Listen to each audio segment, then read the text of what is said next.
झांसी की जो रानी थे लक्ष्मीबाई जो थे, इनके पति का नाम था गंगाधर राव, और गंगाधर राव की डेथ हो गई थी और रानी एक बच्चे को गोद लेके उसे नया शासक बनाना चाहती थी, दामोदर राव।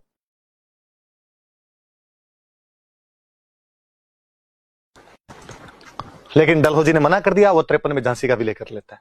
झांसी की रानी के विद्रोह के पीछे बड़ा कारण यह था कि उसके बेटे को यहां का राजा नहीं बनाने दे रहे थे। झांसी की रानी उनसे बात भी कर रही थी कि आप यदि बेटे को मेरे राजा बनाने देते हो तो मैं विद्रोह नहीं करूंगी, पर वो नहीं मान रहे थे। इवन जब उनका रूल आ गया, तो कल जैसा मैं बता रहा था कि झांसी के लक्ष्मी मंदिर की जो कर मुक्त भूमि थी उस पर भी उन्होंने कब्जा कर लिया था। ऐसी घटनाओं से जनता को लगता था कि यार एक तो हमारे जो रानी है, पति नहीं है, इसके छोटे बच्चे को लेके बैठी हुई, इस रानी पे यार महिला पर अत्याचार कर रहे हो, तो वो बातें थोड़ी सिंपैथी ज्यादा लेती है।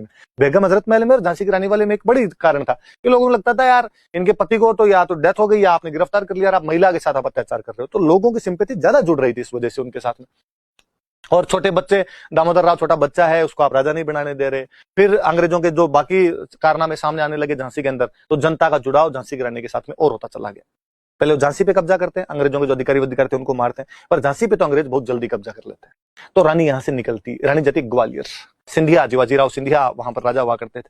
सिंधिया के पास गई ग्वालियर और सिंधिया को जाकर कि सिंधिया तुम भी मेरा साथ दो और अपने मिल के लड़ेंगे। सिंधिया ने कहा ना, अपने अंग्रेजों के साथ रहेंगे।